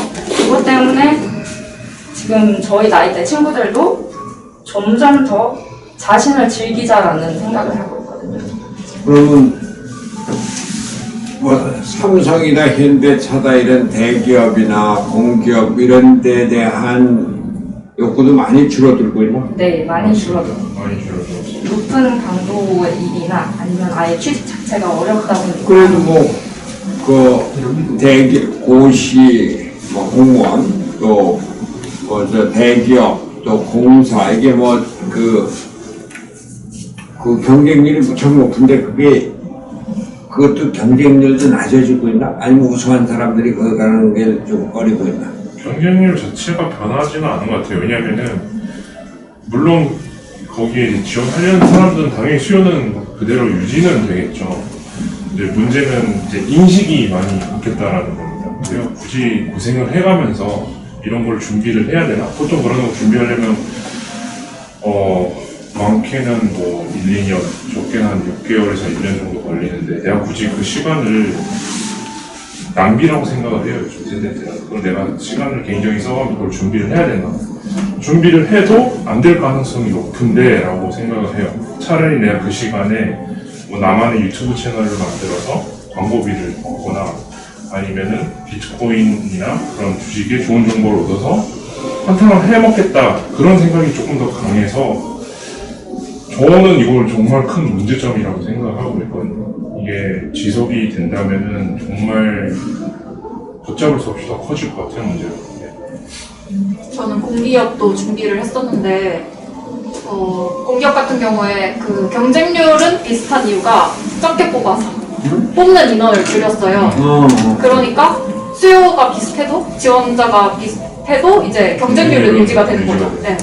그리고 요즘에 인턴 같은 경우에도 금턴이라고 그 정도로 인턴 자리를 구하기가 힘들고 제가 지원했던 기업 같은 경우에는 인턴을 하기 위해서도 이미 한 2-3번의 또 다른 인턴 경력이 필요한 거죠. 그래서 이제 그런 좀 현상도 많이 나타나는 것 같고 공기업 같은 경우에는 특히 이제 들어가도 어렵게 들어갔지만 연봉이 너무 상대적으로 낮다 보니까 그거에 만족하지 못해서 퇴사하는 경우도 되게 많이 봤고 제 친구들 같은 경우만 봐도 삼성이나 현대 같은 사기업에 들어가도 뭔가 오래 일하지 못할 거라는 좀 불안감? 그런 것 때문에 로스쿨 다시 준비하는 경우도 있고, 네, 아니면 그 번 돈으로 또 주식하는 경우도 있고, 그런 경우를 되게 많이 본 것 같습니다. 대기업 같은 경우에는 상대적으로 중소기업이나 그거보다 작은 기업보다 더 많은 연봉을 받을 수 있지만 그만큼 일의 강도가 세고, 근데 그래서 그러니까 장기적으로 가기에는 조금 힘든 것 같아요. 그런데 좀 그 외에 다른 기업들은 또 그만큼 연봉을 받지는 못해요. 그렇다고 일이 또 적은 건 아니에요. 근데 이 돈을 받아서 내가 집을 살 수 있나? 물가는 점점 오르고 지금 편의점에서 아니 떡볶이 하나 시키는데 2만 원 가까이 들고, 이런 것 때문에 그러니까 MZ라고 부르는 이런 세대뿐만이 아니고 전체적인 인구 전체가 되게 지쳐있다고 저는 많이 느끼고 있습니다. 그게 이런 현상들의 이유가 아닌가 저는 싶거든요. 집값, 결혼도 사실 안 하려고 하는 이유가 여러 가지 이유들이 있어요. 일단 결혼 비용 많이 들고, 근데 결혼하게 되면 애들 키우려면 애들한테 또 돈이 많이 들어가고, 근데 그게 또 한 명만 낳을 수 있는 것도 아니고 2명, 3명 낳을 수 있는데 그렇다고 해서 지원을 받을 수 있나? 물론 국가에서 지원이 되는 건 알고 있지만 그거는 충분치 않고, 그런 이유들 때문에 인구가 줄어들고 있는 이유도 사실 그거랑 당연히 연결되어 있다고 생각하고, 청년들이 되게 불안감을 느끼고 한탕을 하려고 하는 이유가, 이 한탕을 해서 내가 조금 열심히 하면 그래도 한 1, 2억 한 번에 벌 수 있겠지. 광고 때려가지고 광고 받아가지고 광고비 받아서. 근데 그걸로 사실 집도 못 사. 그럼 씨 어떡하지? 약간 이런 생각으로 계속 점점 더 약간 도박성으로 살려고 하는 생각이 계속 깊어지는 반면에 좀 굳이 소위 말하는 이런 안정적인 직업에 대한 니즈가 많이 줄어들고 있는 것 같습니다. 저는 그렇게 생각을 하고 있어요. 그러니까 그 부분이 저는 너무나 공감이 되는 부분이, 지금의 젊은 청년들이 습득하는 정보의 채널들이 뭐 뉴스나 책이 아니고 이제는 다 유튜브나 인스타그램처럼 이미지로 많이 보다 보니까 거기에 애초에 전달되는 컨텐츠 자체가 때로는 굉장히 자극적인 것도 많이 나와요. 또 누군가가 한탕을 크게 해서 많이 벌었다라고 하는 식의 메시지가 굉장히 많이 있거든요.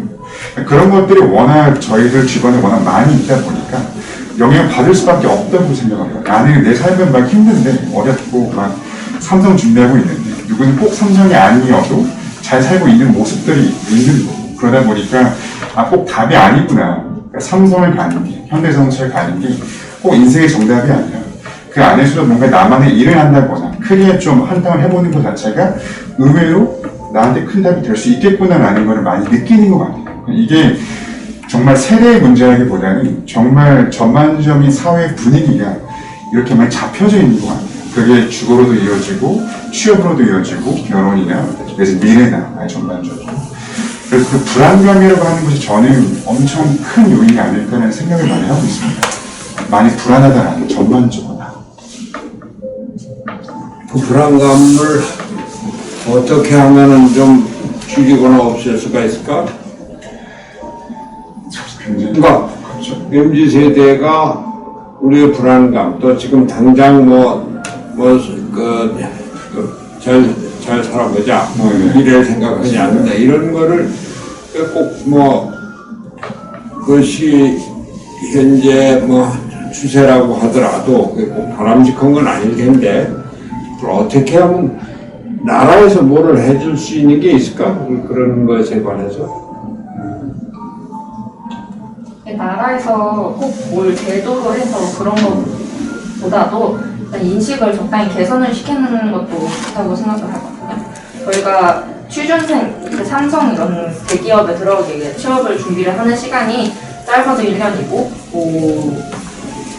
자격증 이런 걸 따면은 2, 3년 정도 걸리는데, 그 시간에 유튜브를 시작해서 만약에 잘 되면 완전 돈을 많이 벌게 되는 거니까 그런 한탕을 노리는 주의가 굉장히 많아져서, 그거에 대해서 꼭 그렇지 않아도 적당히 돈을 벌면서 이렇게 다른 방법으로도 살아갈 수 있다는 개선, 인식에 대한 개선을 하는 것도 좋은 것 같아요.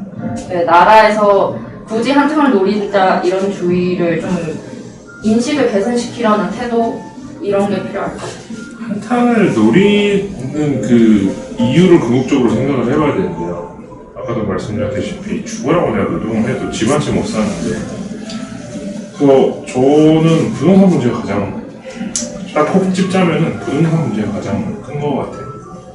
옛날에는 모르겠어요. 대표님 세대 때는 이제 전세도 나름 만족하고 사시는 분들 많고 굳이 내가 집을 살 필요 있나라는 인식이 많았다면은 지금 인식은 내 집을 꼭 마련을 해야 된다는 그런 이상한 강박적인 모두가 다 있는 것 같아요. 그래서 일단 부동산에 대한 이제 청년들을 위한 이제 제도 개선 문제도 시급을 하지만 말씀하신 부동산에 대한 인식 자체를 좀 바꾸면 좀 어떨까? 굳이 꼭 집을 가져야만 내 행복을 추구를 하는가 그런 인식을 좀 바꾸는 게 되게 어려운 작업인 걸 저도 잘 알고 있습니다. 이게 심리가 사람이 내가 집을 사면은 남이 집을 사면 나도 집을 사야 되고 뭔가 쫓기는 기분이 있긴 있거든요. 그렇기 때문에 가격도 계속 올라가는 거라고 생각을 하고 집이라는 그 가치가 정말 물론 의식주가 정말 중요한 부분이지만 그 집을 내가 갖고 있다는 게 정말 중요한가 그거를 국민들에게 좀 역으로 좀 질문을 던져줬으면 하는 바람이 있습니다. 되게 어려운 거라고는 알고 있습니다. MZ세대에 꼭 가져야 된다는 그런 가져야지 안정성을 갖게 된다라는 생각이 많아요. 그래서 이제 집이라도 못 가지면 차라도 가지자 해서 아예 차에 돈을 크게 써가지고 비싼 월급에 비해 비싼 차를 사서 그걸 갖고 있는다든지 이런 꼭 가지고 있어야만 한다라는 생각이 많은데 그거를 인식을 개선시키면은 조금 덜 할 것 같아요. 저는 제가 집이 없다고 하는 것 자체가 자산이 없다라는 걸 많이 인식이 되고 있잖아요. 근데 쉐어하우스는 보증금 자체가 150입니다. 엄청 저렴한 거예요. 내가 일반적으로 전세 구하려면 몇천. 그래서 일반 월세 구한다면 적어도 1000에 50. 잘라져 있는 거예요. 젊은 애들이 1000을 구할 수가 없잖아요. 부모님이 대출을 해준다면 주지 않는 이상. 그러면 내가 상황이 녹록지 않을 때 그 대안책이 뭐냐. 이것도 굉장히 중요하다고 생각을 해요, 개인적으로. 그래서 그 점에 있어 쉐어하우스가 저는 일정 부분 좀 많이 지원하는 차원에서 많이 도움이 되고 있다고 판단이 들고 있어서 그런 부분도 저는 좀 중요하다고 생각을 합니다. 이런 동시에 갈 수 있다고 생각을 해요. 쉐어하우스에 먼저 젊은 애들 살고 점점 집을 옮겨나가서 뭐 집을 산다거나 아니면 인식이 바뀌어진다거나 이렇게 좀 선택권을 주는 것도 좋은 방안이 아닐까 생각합니다. 쉐어하우스가 전체로는 좀 전세라고 했어요. 한 쉐어하우스 사람이나 다섯 사람이 쉐어하우스라고 했을 때 네. 다섯 사람이 150만 원씩 맞습니다. 하면 750만 원. 그 750만 원이 전세 보증금이 되는 거고. 합쳐서 내는 건 아니지만 이제 그렇게 이제 여겨지고 있습니다. 그러니까 내가 150을 내고 여기가 150을 낸다 그러면 총 300이 집 주인한테 가는 구조인 거죠. 근데 그거 갖고는 안 되잖아. 150. 네. 이 5명이라고 해도 750이 보증금이. 이제 그런 그 부분들을 이제 더 뭐 인원을 더 추가한다거나 아니면 실제로 정부가 지원을 해주는 경우가 있습니다. 지금 그렇게 이제 뭉뚱그려서 지원을 하고 있는 상황이에요. 쉐어하우스의 선택 같은 쉐어하우스의 구조는 방이 다 똑같은가? 방이 조금 다르기도 합니다. 한데 이제 공용 공간은 그대로 같이 쓰되 잠을 자는 공간이 다 별도로 이제 많이 되어져 있는 상태예요. 아니, 보통 아파트 같은 경우는 예, 맞아요. 안방이 고모자니까 맞습니다. 크기가 다 다르고. 예, 맞습니다. 그렇게 다 다릅니다. 그래서 월세를 조금씩 다르게 내는 경우도 있어요. 맞아, 월세가 방이 다릅니다. 큰 거는 조금 더 비싸고 방이 작은 거는 좀 비싸고 근데 아주 가까운 친구도 아니고 모르는 사람들끼리 이렇게 쉐어하우스가 많이 실행이 되고 있나? 그게 거의 유일한 대안책으로 저는 생각을 합니다. 내가 1000만 원을 막상 모을 수가 없으면 살 수가 없는 거잖아요. 그럼 내가 갖고 있는 150이라는 그걸 갖고 살 수 있는 곳이 쉐어하우스이다 보니까 그러니까 쉐어하우스를 살기 위해서 간다기보다는 하나의 대안책으로서 청년들이 지금을 선택을 하는 경우가 굉장히 많이 있습니다. 많이들 그렇게 살아요. 저는 지금 그렇게 알아보고 있는데 이제 알아보고 있다 보니까 꽤 많더라고요. 그런 구조가 은근히 많았고 거의 방을 구하려면 좀 대기해야 되는 상황이죠. 그냥 월세가 한 50이고 보증금 150 이런 구조로 이제 여기 있다 보니까 그 정도로 좀 수요가 있긴 있는 편이에요. 내가 그 결혼했을 때 부부에게 집을 마련해 주는 거 생각만 했지, 아직 결혼하기 전에 또는 그냥 결혼하지 않은 독신자들에 대한 주택 문제,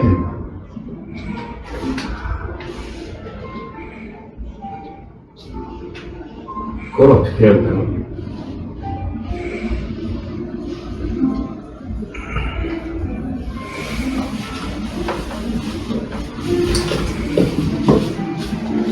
그전에는 결혼 안 하면 다 집에서 살았지만 이제 결혼 안 해도 나가서 사는 게 많으니까. 맞습니다.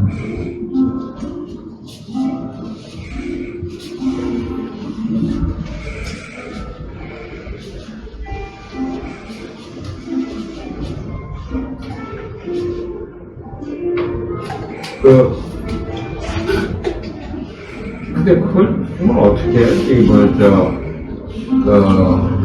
젊은 사람들이 내가 직장 생활만 열심히 잘해봤자 또 그 좋은 직장이라고 해도 지금 마련할 수가 없으니까, 목돈을 마련하기 위해서 비트코인 투자를 한다든지, 또는 유튜브 이런 걸 한다든지, 그걸 막을 수 있는 길은 없잖아.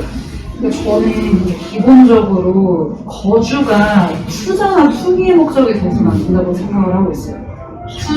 거주가 투자나 투기의 용도로 사용돼서는 안 된다고 생각을 하고 있어요. 근데 한국은 사실 그렇게 되고 있고, 그래서 이런 불안감이 있는 거예요. 그러니까 내가 집이 없으면 불안한 이유, 내가 집을 예를 들어 11억짜리를 사가지고 한 25억에 팔아야 되는데 그게 못하고 있으니까 불안한 거예요. 근데 이게 산다는, 거주한다는 거는 되게 기본적으로 전 보장되어야 되는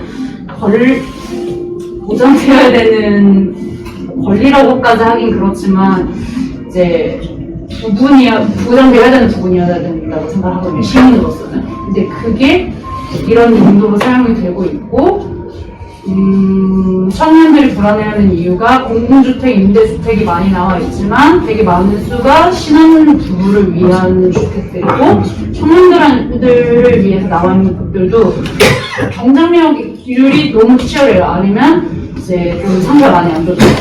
네, 그래서 실제로 지원했다 떨어진 경우도 있고, 저도 사실 그 중에 하나이고. 공공주택이나 임대주택의 수가 조금 더 늘어나면 좋지 않을까. 저는 그냥 이제 단편적으로 봤을 땐 그렇게 생각을 또 하고 있고, 국가에서 아까 대표님 말씀하신 것처럼 청년들을 위해 청년들이 집을 사는 개념으로 이제 투자를 생각을 하게 하는 게 아니고, 그건 당연히 기본적으로 좀 보장이 되고, 그렇기 때문에 너네들은 다른 데 집중해 라고 좀 이제 시선을 돌릴 수 있게 좀 대표님께서 이제 그런 정책을 마련해주시면 주시면 좋지 않을까 생각을 합니다. 말씀은 좋은데, 주택이라는 게 거주의 가치가 우선이 돼야죠. 투자의 가치가. 근데 현실로는 아까 얘기한 대로 내가 집을 갖고 있어야지 안정이 된다 이런 게 바로 투자 가치로 연결이 돼요. 맞아요. 이게 그러니까 투자 가치를 이 정부에서 투자 가치를 부정을 하고, 그러니까 거주의 가치만 강조를 한다고 집값을 내리겠다고 하는데 오히려 더 오는 거 같아요. 이게 다 문제들이 다 얽힌데 다 연결돼 있어요. 제가 생각하는 가장 큰 문제는 이 모든 게 교육이면 교육, 질 좋은 일자리면 일자리, 모든 좋은 기회들이 수도권에만 몰려 있다고 생각을 해요. 거기서 그 문제가 출발한다고 생각을 해요. 지금 이제 보면은 지방에 있는 대학교, 미달률을 찍는 대학교들이 좀 늘어나고 있어요. 지방에 있는 대학교들은 안 가려고요. 요즘 MZ세대. 내가 지방에 있는 대학을 갈 바에야 그냥 아예 대학을 안 가겠다라고 선언하는 사람들도 나오고요.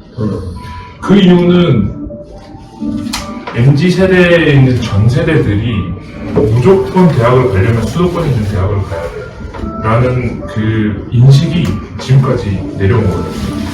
그 인식이 이제 대학부터 시작이 되는 거죠. 교육부터 시작이 되는 거죠. 내가 수도권에 있는 대학을 못 나왔어. 그러면은 수도권에 있는 일자리라도 찾아야 돼. 근데 수도권에 있는 일자리를 찾기 어려워. 그럼 내가 할 수 있는 옵션이 많이 없는 거예요. 그래서 제가 좀 제안을 드리고 싶은 거는 지역 발전 균형에 있어서 뭔가 거기서부터 제도적인 개선이 일어나야지. 노무현 정권에부터 시작해서 그 혁신도시를 좀 혁신도시라는 모델을 개발을 해서 지금 이제 그나마 이제 공공기관들이 각 도시에 퍼져 있는 걸로 알고 있는데, 실상을 보면은 기러기 아빠들이 대부분이에요. 내 자식을 낳았는데 내가 왜 지방에 있는 자식을 지방에 있는 학교에 보내고 싶은 부모가 어디 있어요? 다 수도권에 있는 학교에 보내고 싶어 하죠. 그래서 학군도 뭔가, 그러니까 지금은 이제 출발은 좋은 것 같아요. 공공기관들이 이제 퍼지고 있고 각 도시로 펴지고 있는데 학군도 같이 퍼졌으면 좋겠어요. 그러면은 이제 내 자식, 여기 내가 예를 들면은 내가 지금 나주 혁신도시에 있는데 내가 여기서 직장을 다니고 있고 가족들은 서울에 있지만 나주 혁신도시에 좋은 학교가 학군이 생긴다면은 데려올 의향이 있을 거예요. 그러면은 한 가정이 지방에도 생기는 거고, 거기에서 이제 자라난 아이들이 우리 아버지가 여기 이런 공공기관에 다니고 나를 이런 좋은 학교에 보냈는데 나도 나주에 있는 좋은 학교를 가고 싶다, 그런 마음이 들 것 같거든요. 그래서 보구청 게 그 수도권에 지금 편향되어 있다는 그것부터가 잘못된 것 같아요, 제 생각에는. 진단을 내린다고 하면. 정말 공감하는데, 저는 그 학교까지 개입을 했잖아요. 지금도 이제 정시를 준비한 단계이기도 하고, 친구들이. 근데 거의 다 모든 친구들이 수도권 대학에 못 갔다 그러면 괜찮아라는 추세거든요. 그렇게 수도권, 서울이나 경기권에 못 갔다고 실패한 인생이 돼버리는 그런 마인드예요. 그냥 지방 쪽으로 갔다 그러면 공부를 잘 못해서 지방 쪽으로 갔나 보다 라는 생각이 커서, 그 인식에 대한 것도 기업에서 봐도 기업도 수도권 쪽 대학교를 더 선호를 하잖아요, 사실상. 그거에 대한 문제점이 제일 큰 것 같아요. 조금 더 지방대에 대한 인식을 개선을 시키고, 지방대의 메리트를 좀 크게 만드는 게 좋을 것 같아요. 말하신 것처럼 지방에 좋은 대학교나 이런 거를 인식을 개선하거나 좋은 곳을 만들어서 지방의 한 가정을 꾸리게 되는 그런 경우가 굉장히 좋은 것 같아요. 집값을 평준화시키려면, 평준화시키려면 수도권에 있는 부동산 가격이 내려가고 지방에 있는 부동산 가격이 올라가야지 이제 전체적인 밸런스가 맞는데, 그걸 어떻게 해야 되냐면 저는 학군이 우선이라고 생각을 해요. 지방에도 질 좋은 학군들을 넓혀서 사람들이 나도 지방에서 가정을 꾸고 싶다라는 생각이 들어야만 이제 사람들이 이제 분산이 되고 지방에 있는 부동산 가격도 오르고, 거기서부터 저는 문제라고 생각을 하고 있습니다. 학군이 저는 지금 강원도 춘천에서 거주하고 있는데 지방에서 거주하고 있습니다. 그런데 워낙 집이 거기에 예, 맞습니다. 춘천. 예, 맞습니다. 강원도 춘천 경우에는 대학교 고들이 한 2년 내려오셨네. 알고 있습니다. 춘천에 대학교 2개 있습니다. 강원대학교가 있고 한림대학교가 있는데, 제 전적대학교 한림대학교 편입을 해서 서울에 있는 건국대학교 편입했었는데, 사실 저는 이 학군도 굉장히 중요하지만 학군 플러스로 또 중요한 게 저는 일자리가 지방에도 잘 있어야 된다고 생각합니다. 지금 춘천의 가장 큰 문제가 젊은이들이 많이 없거든요. 강원대학교를 다니다가 취업을 서울이나 경기도로 하고 있고, 애초에 회사가 없으니까. 그러면 지방에서 일을 한다면 학군을 졸업하고 나서는 다 공공기관 공무원 말고는 별도의 방안이 없습니다. 문제는 공무원이나 공공기관의 경우에는 어떤 특정한 목적을 갖고 있는 분들이 준비하는 경우도 있겠지만, 젊은 세대의 경우에는 내가 한번 다른 것도 해보고 싶어. 내가 유튜브 하고 싶어. 그러면 유튜브를 춘천에서 하는 것보다는 서울에서 하는 게 훨씬 좋을 거예요. 그냥 워낙 인프라가 잘 되어 있습니다. 그래서 저는 그런 부분이 굉장히 중요한 것 같습니다. 그 지방까지 계속 분포가 될 때 학군 일자리, 더 나아가서 문화까지도 거의 서울과 동등할 필요는 없겠지만 적어도 젊은 애들 입장에서는 그 특정 지역에 꾸준히 머물 수 있는 메리트가 분명히 있어야 된다고 생각해요. 그래야지만 지방에서도 뭔가 살아갈 수 있는 여력이 될 거고 점차 그게 이 불안정성 잡을 수 있는 요인도 될 수 있다고 생각을 하고 있거든요.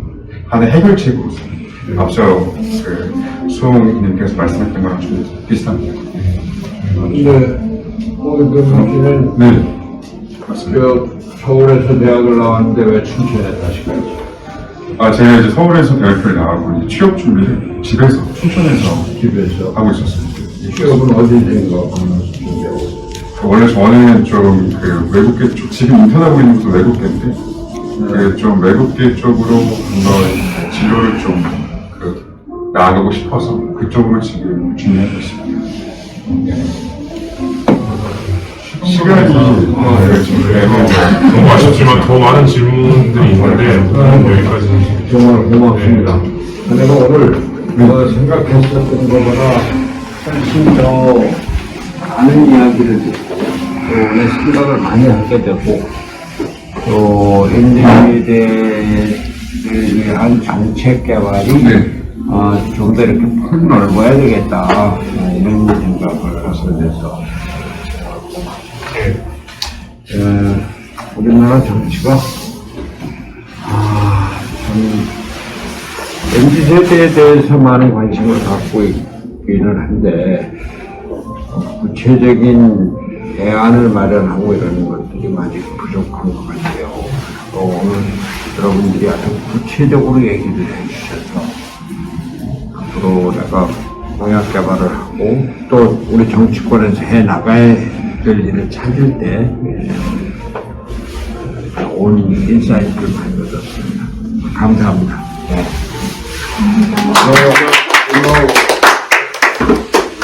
제가 지금 한 번만